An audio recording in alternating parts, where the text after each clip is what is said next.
¿sí? Es muy importante enseñar, ¿no?, a la familia estas técnicas.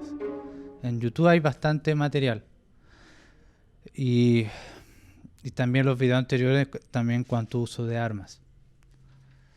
Obviamente debemos entender el contexto y los principios para qué se usan estas herramientas. Esto lo vimos, ¿no? Para defensa de uno propio contra perversos, para defensa de la familia y el rescate de otros. No usamos estas herramientas por venganza de alguien que nos cae mal, o porque queremos asustar a alguien, o por jugar con otra persona. Estamos hablando de contextos extremos y en contextos que suceden en el país. Y ante estos problemas, ¿cómo vamos a resolver? Por eso el Señor en Jueces 3 quería que el pueblo estuviera entrenado en cuanto a la batalla, que supiera las herramientas necesarias para defenderse. Y así también Jesús le dice a los discípulos que tienen que comprar 2 espadas para cuando tengan que hacer los viajes, cuando Él no esté, puedan defenderse de los ladrones que hay en la frontera de cada ciudad. Sí, eso lo vimos cuando lo vimos en Jueces 3. Ahorita estamos haciendo un repaso general. El punto de este es el contexto, ¿no?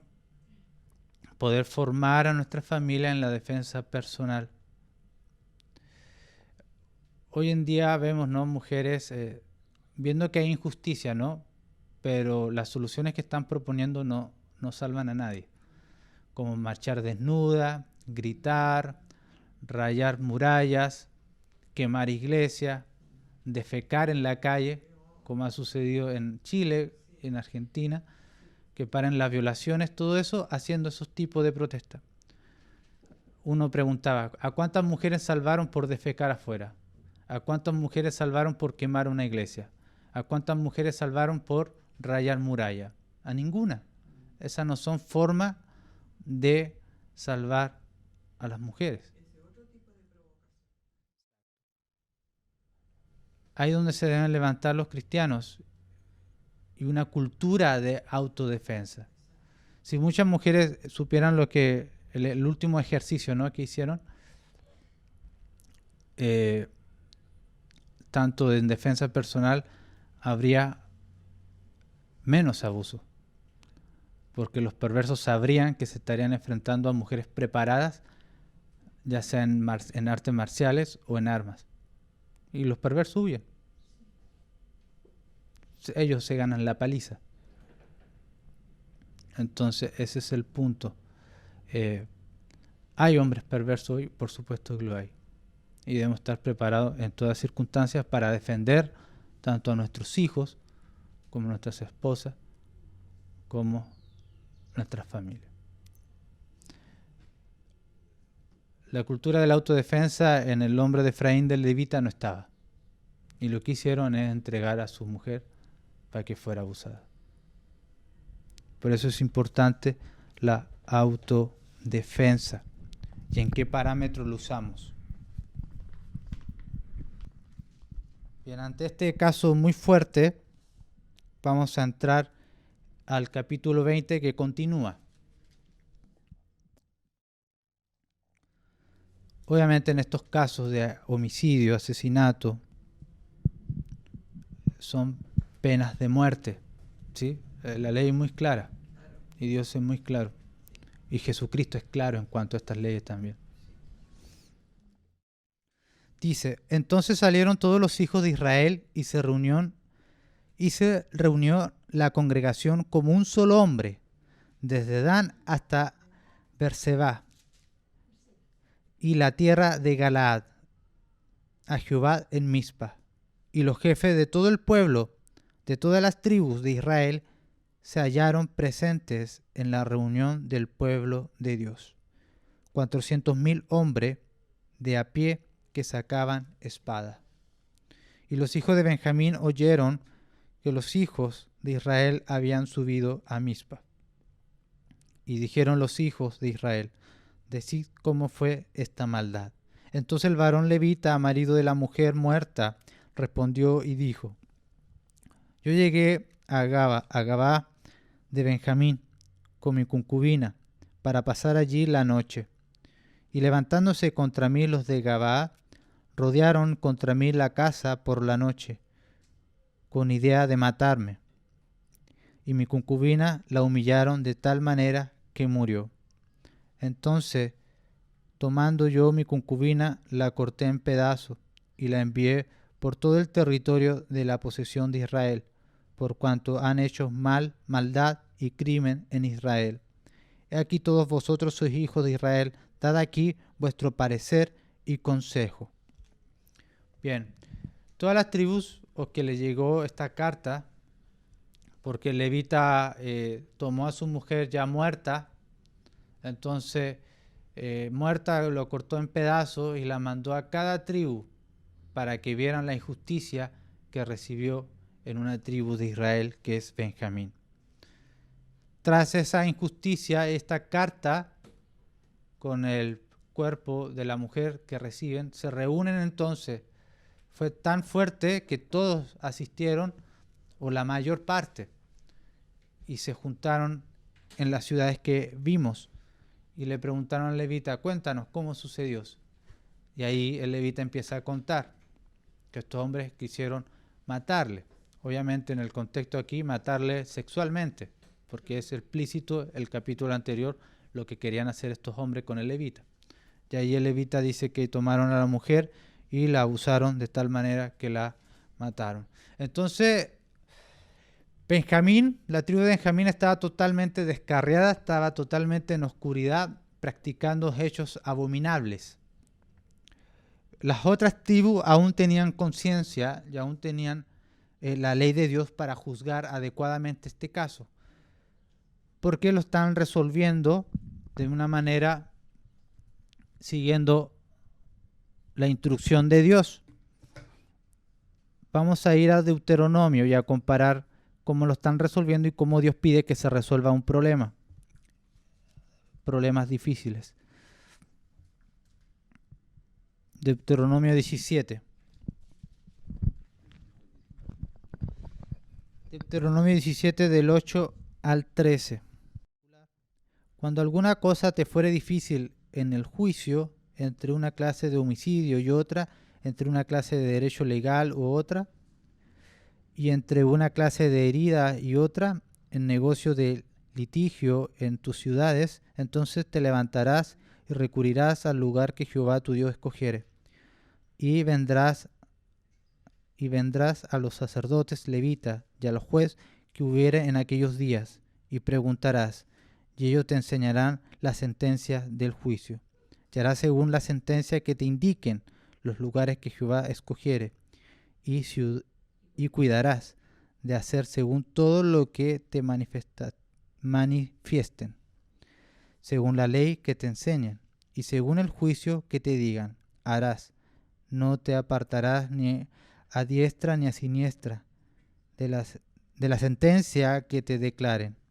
Y el hombre que procediere con soberbia, no obedeciendo al sacerdote que está para ministrar allí delante de Jehová tu Dios, o al juez, el tal morirá, y quitarás el mal de en medio de Israel. Y todo el pueblo oirá y temerá, y no se ensoberbecerá. Bien, este es un caso en cuanto a cómo se resuelve, y estamos hablando aquí entre personas, y lo que vamos a estar viendo aquí es entre una ciudad entera. Se consulta a los jueces, se presenta el problema y los jueces dan el veredicto, la respuesta ante Dios, y los partes de tal juicio tienen que obedecer. Si con soberbia no obedecen y no le da la autoridad o no obedece la sentencia que se dio, en tal caso, aquel dice que morirá. Él mismo se está condenando. Entonces volvamos al jueces 20. Se juntaron todos los jefes, ancianos de cada tribu, una llamada nacional. Se juntaron en un territorio específico, escucharon el caso y el levita dice, tomad consejo, en la última palabra que vimos, ¿no? Que fue Ahí está. He aquí, todos vosotros sois hijos de Israel, dad aquí vuestro parecer y consejo. ¿Cuál va a ser el veredicto de este caso? ¿Y cuál va a ser el juicio que ha de tomar Israel en cuanto a esta atrocidad? El 8. Entonces todo el pueblo, como un solo hombre, se levantó y dijeron: ninguno de nosotros irá a su tienda, ni volverá ninguno de nosotros a su casa. Mas esto es ahora lo que haremos en Gabá. Contra ella subiremos por sorteo.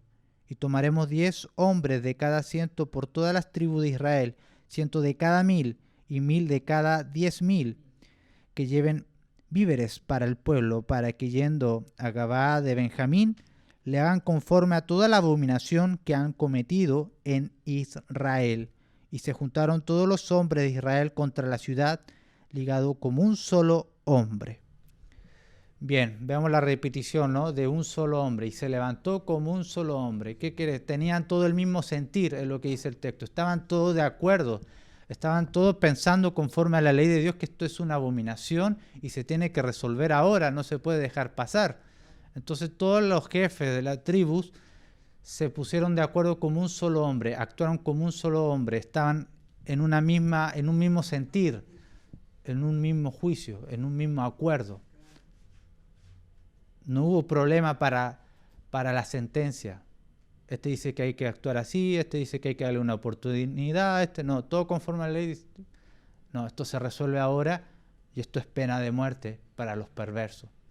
Entonces se prepararon, nadie regresa, esto se resuelve hoy. Vamos a escoger los hombres para tal tarea, para ir contra Benjamín. Podemos ver que en este texto, cuando empieza en este caso, dice: en aquellos días no había rey en Israel. Pero vemos que no está la palabra y cada quien hacía lo que bien le parecía. En ese caso, cada quien hacía lo que bien le parecía, era la tribu de Benjamín. Pero en las otras tribus vemos que están actuando de acuerdo a la ley de Dios para resolver este caso. Benjamín hacía bien lo que le parecía, pero hasta cierto límite, porque Dios siempre está juzgando. Y ahora le tocó a Benjamín sufrir. El capítulo anterior vimos, o anterior, sobre Dan, ¿no? La mala obra de Dan, de esta tribu, y ahora vemos la mala obra de Benjamín. Y en ambos pierden. Cuando un pueblo hace bien lo que bien le parece, o hacen lo que según ellos está bien o según ellos está mal, siempre va a llegar el juicio. Nunca van a ser libres de sus libertinajes o abominaciones o perversidades. Por un tiempo dirán: podemos hacer lo que quiera, Dios no está aquí. No, Dios está presente y está acumulando ira contra ellos si no se arrepienten. Exacto. Por eso la cultura de la autodefensa, en defender a los inocentes, a juzgar bien los casos, es una cultura cristiana, porque está el verdadero juicio, la palabra de Dios instruyéndonos. Pero un país que desecha la ley de Dios y quiere aprobar lo que a ellos les conviene, vemos que la nación sufre y los malhechores ganan. Exacto. Pena de muerte. Pena de muerte. Porque todavía están los tribunales dando vueltas. Exacto. ¿Por qué? Porque es cosa de hombres. Exacto. Si se tomara el consejo de Dios de ese caso, inmediatamente está la evidencia, está todo, en un unánime dirían todos los jueces: muerte. Pena de muerte. Pena de muerte. Porque la pena de muerte que representaba se lo vamos a enviar a Dios, este caso. Da la vida y Dios quita la vida. Él la puede quitar. Y Él dice en qué circunstancias se debe quitar la vida: en asesinato y en violación. Este es mi consejo. Yo doy la vida. En estos casos de homicidio, el hombre que derrame sangre inocente, su sangre será derramada. Porque yo doy la vida y la quito. Y en este caso se debe quitar. No actuamos a nuestro parecer. Actuamos en el consejo de Dios. Incluso Jesús usó esta palabra fuerte también, que merecen muerte, a los fariseos. Ustedes ven que rechazan a sus padres, que no le dan cuando ellos están necesitados y usan la ley de Dios a su conveniencia o a su manipulación. No, es que ya hemos entregado todo a Dios y a ustedes no te podemos dar nada, padre o madre. El Señor les dice, estos actos son dignos de muerte. Ustedes son dignos de muerte porque están violando el mandamiento, honra a tu padre y a tu madre. ¿Dónde quedamos? En el 11. No, ya leímos. Y se juntaron todos los hombres de Israel contra la ciudad, ligados como un solo hombre. Y la tribu de Israel enviaron varones por toda la tribu de Benjamín, diciendo, ¿qué maldad es esta que ha sido hecha entre vosotros? Entregad pues ahora a aquellos hombres perversos que están en Gabá, para que los matemos y quitemos el mal de Israel. Mas los de Benjamín no quisieron oír la voz de sus hermanos, los hijos de Israel, sino que los de Benjamín se juntaron de las ciudades de Gabá para salir a pelear contra los hijos de Israel. Lo que hace Israel, las otras tribus, es demandar, entregadme a estos hombres perversos. Ellos ya tienen sentencia de muerte para limpiar la tierra, como dice Dios, y limpiará la tierra del pueblo. Hay sangre inocente clamando, la concubina, injusticia. Esto no puede seguir.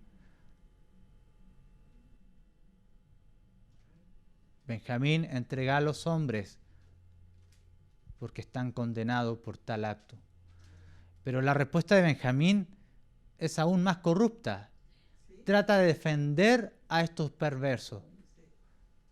No hace oído, no quiere hacer caso del juicio que se acordó bajo los sacerdotes y los jueces de cada tribu conforme a la ley de Dios. No quieren oír y aún más se preparan con armas para pelear y defender a estos perversos que abusaron a una mujer toda una noche hasta que muriera. Que su primer propósito era abusar de un hombre. Entonces la perversidad de Benjamín, incluso el no hacer caso al juicio, ellos mismos se están sentenciando también a muerte. Recordemos el consejo de Deuteronomio que acabamos de leer. Aquel que no hace caso al juicio que se dio en los sacerdotes y los jueces, tal morirá. Y Benjamín se está autodestruyendo porque está levantando una sentencia también contra toda la tribu de Benjamín por no oír el juicio y la sentencia a estos hombres perversos, sino levantarse y defenderlos.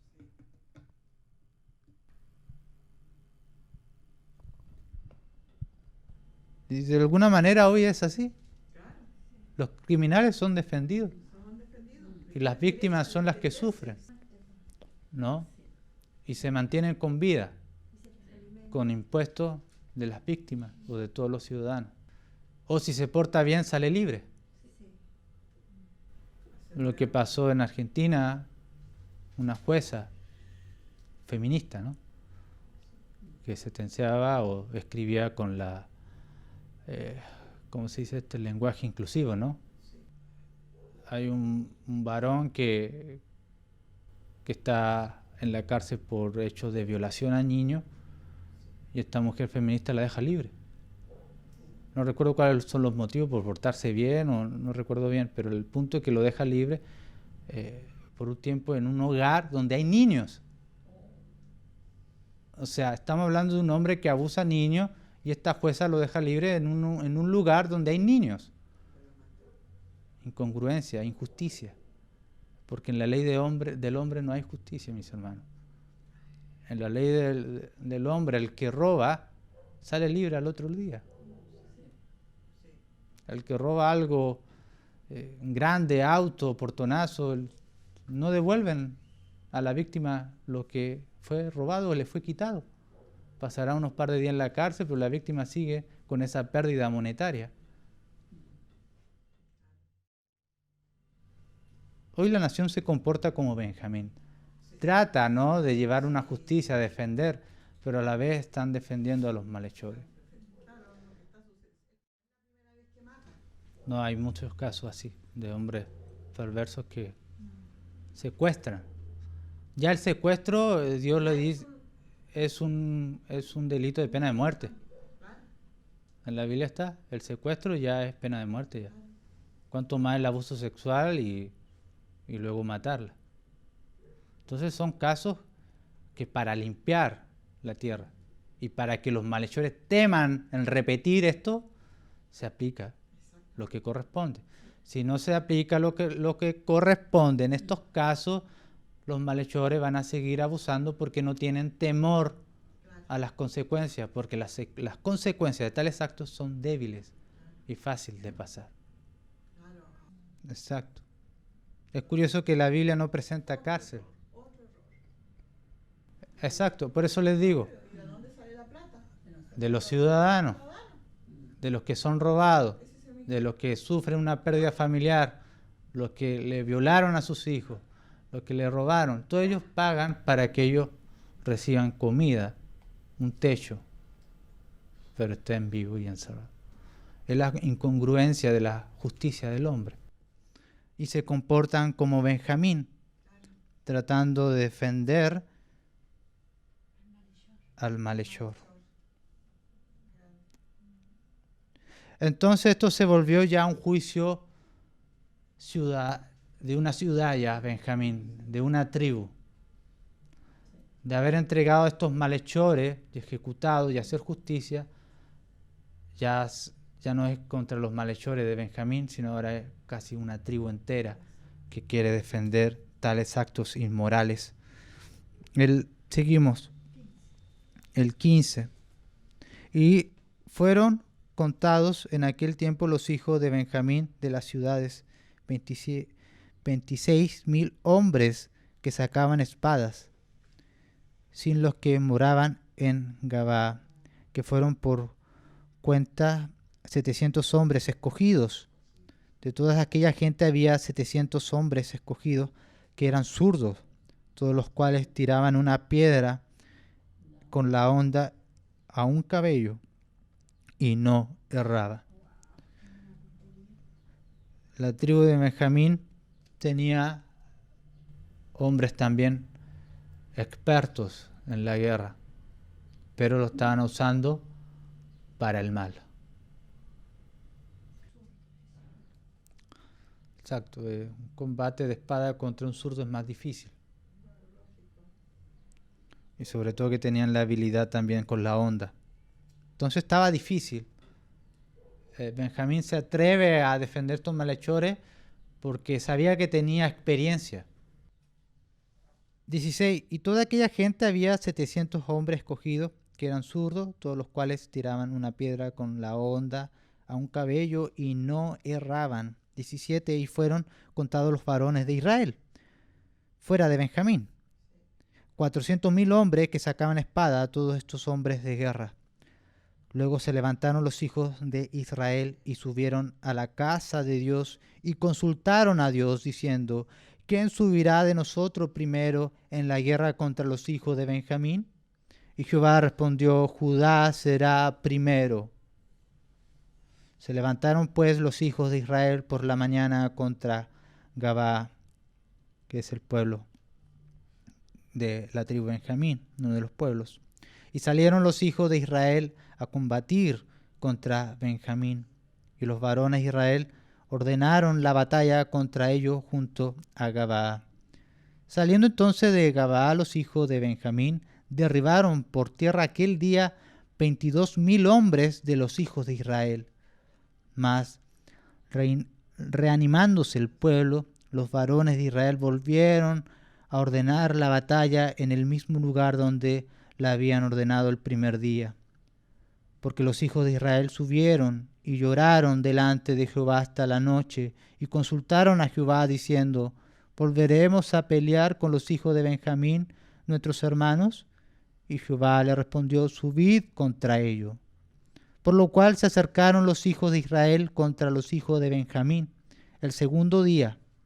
Y aquel segundo día, saliendo Benjamín de Gabaa contra ellos, derribaron por tierra otros 18,000 hombres de los hijos de Israel, todos los cuales sacaban espada.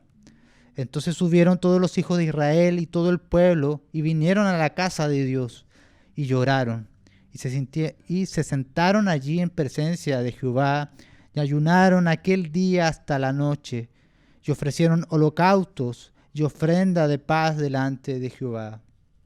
Y los hijos de Israel preguntaron a Jehová, pues el arca del pacto de Dios estaba allí en aquellos días. Y Fines, hijo de Eleazar, hijo de Aarón, ministraba delante de ella en aquellos días. Y dijeron, ¿volveremos aún a salir contra los hijos de Benjamín, nuestros hermanos, para pelear o desistiremos? Y Jehová dijo, subid, porque mañana yo os los entregaré. Y puso Israel emboscada alrededor de Gabaa. Vamos a dejar hasta aquí. Bien, tenemos entonces las tribus. Benjamín desafía a una batalla y consultan a Dios. ¿Quién subirá primero? ¿Cuál tribu, Señor, subirá? Y el Señor está presente. Está presente en este juicio. Y dice, vaya Judá primero. Judá se prepara y el primer día pierde. Hubo una gran pérdida. Benjamín está ganando. Ruega nuevamente y Dios responde, porque Dios está presente en ese caso y dice, suban y van de nuevo. Pierden otra vez. La guerra todavía no está terminada, pero el segundo día también van perdiendo. Y el tercer día, ¿no?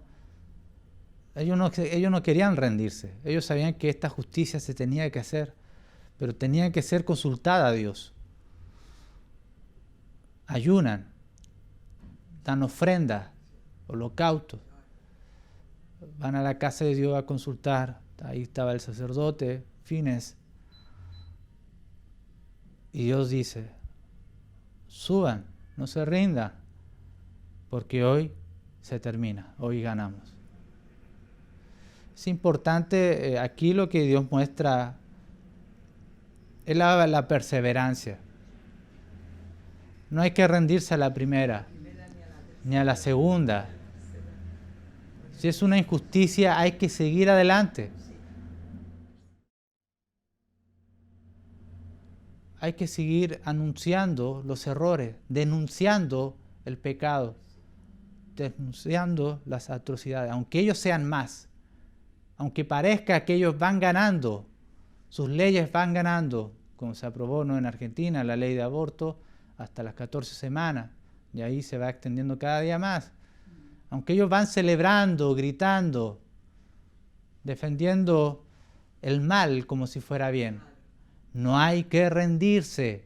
Dios dice, sigan adelante, anuncien la verdad, anuncien las injusticias, anuncie quién es el verdadero rey de esta tierra, cuál es el juicio, cuál es la verdadera moralidad, la ética, el bien y el mal.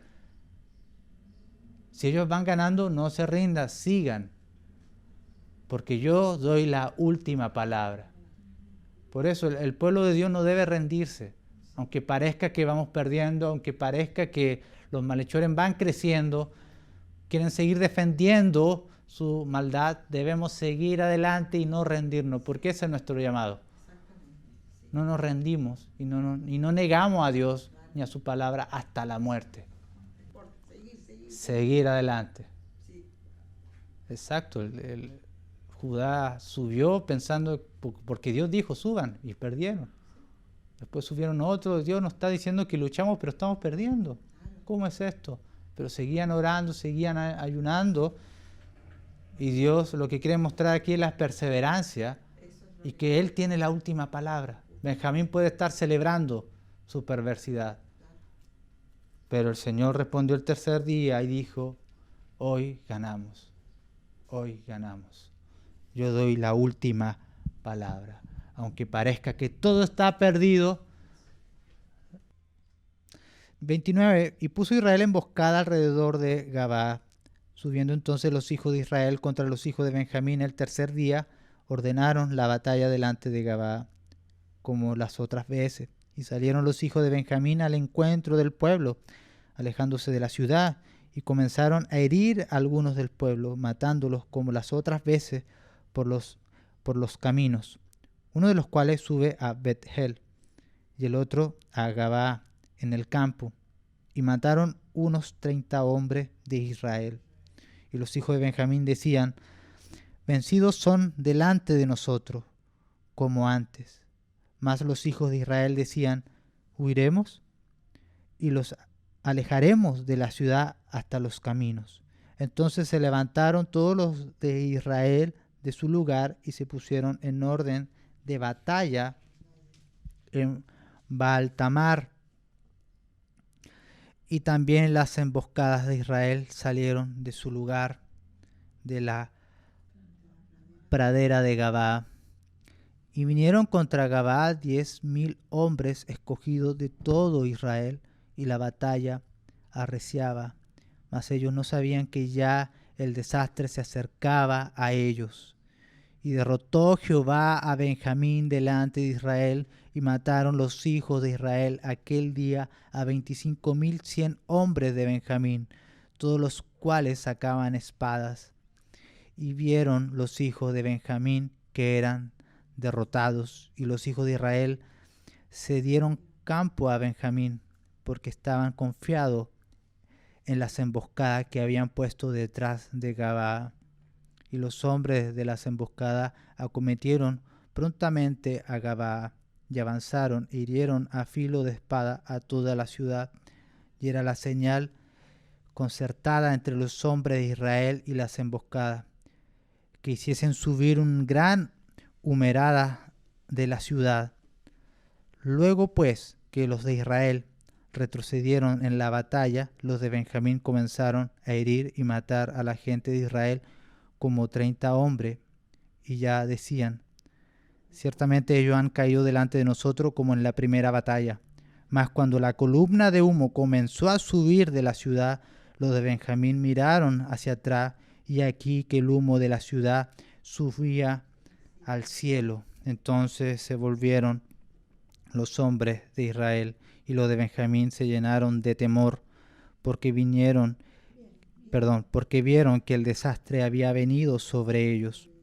Volvieron, por tanto, la espada delante de Israel hacia el camino del desierto, pero la batalla los alcanzó, y los que salían de la ciudad lo destruían en medio de ellos. Así cercaron a los de Benjamín, y los acosaron y lo aullaron desde Menujá hasta enfrente de Gabaa, hacia donde nace el sol.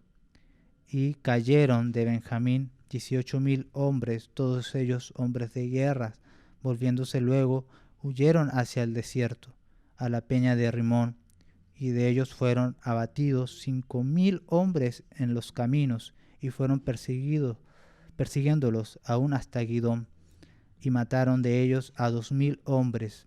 Y fueron todos los que de Benjamín murieron aquel día 25,000 hombres que sacaban espadas, y todos ellos hombres de guerra. Pero se volvieron y huyeron al desierto, a la peña de Rimón, 600 hombres, los cuales estuvieron en la peña de Rimón 4 meses. Y los hombres de Israel volvieron sobre los hijos de Benjamín y los hirieron a filo de espada, así a los hombres de cada ciudad como a las bestias y todo lo que fue hallado. Asimismo pusieron fuego a todas las ciudades que hallaban. Y el 21 lo vamos a continuar el próximo domingo. Pero ahí ya describe la pérdida de Benjamín. Benjamín se llevó una sentencia ciudadana total. Solo tenía que entregar a estos malhechores y reconocer esta maldad. Pero todas las tribus de Benjamín y las ciudades no quisieron huir el juicio y quisieron defender a los perversos. Y ahí está la consecuencia. Benjamín casi queda extinguido, casi queda borrado en el mapa de Israel.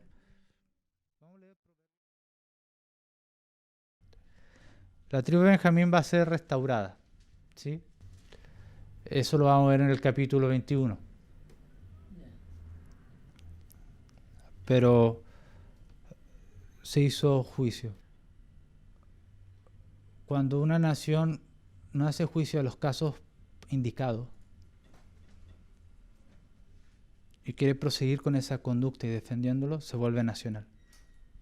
El juicio se vuelve nacional. Cuando la nación no quiere juzgar los casos, sino quiere defender a los malhechores, o la misma ciudadanía aprueba tales actos, el juicio se vuelve nacional. Y es lo que le pasó a Benjamín. Sufrieron todos los hombres de Benjamín. Y en el capítulo 21 vamos a ver ahora la redención de Benjamín, porque esta tribu no tenía que ser borrada, tenía que permanecer. De ahí vamos a leer el próximo capítulo. Entonces tenemos estos principios, ¿no? Que cuando una nación defiende a los casos, a los malhechores, caso indicado y no hay justicia, el castigo se vuelve nacional. La verdadera justicia y la verdadera sanción viene de Dios, ¿no? De su ley. No de la ley del hombre, vemos todas las consecuencias de la ley del hombre, ¿no? Hemos aprendido tanto el domingo pasado como hoy, como ese día domingo que examinamos el capítulo 3 de Jueces, que la defensa personal es parte de la vida del cristiano, es parte del desarrollo de la familia, con las implicaciones de defender su vida, defender la familia de su familia y rescatar a otros. ¿Sí? Esos son los puntos. Así que Dios nos dé sabiduría para seguir adelante, para seguir anunciando. Otro punto que también aprendimos es la perseverancia. No rendirnos ante la injusticia. Hay injusticia, no escondernos, o porque va avanzando más y más, darlo por perdido, no. Dios decía, sigan peleando, iban perdiendo, sigan peleando. Ahora van a ganar, y ganan. Así también Dios nos quiere capacitar a nosotros, a veces no hay que rendirnos, hay que seguir anunciando la verdad, el verdadero estándar, la diferencia del bien y el mal, lo que es justo y lo que es injusto, y denunciando a la sociedad sus prácticas, ¿sí? No rendirnos. Amén. Oramos, mis hermanos. Te damos gracias, Señor, por tu palabra en Jueces. Vemos, Señor, como una tribu se desvió totalmente de tu ley. Una tribu que se metió en oscuridad, Señor, en perversiones, prácticas totalmente contrarias a tu palabra. Pero vemos que las otras tribus, Señor, aún seguían con conciencia, Señor.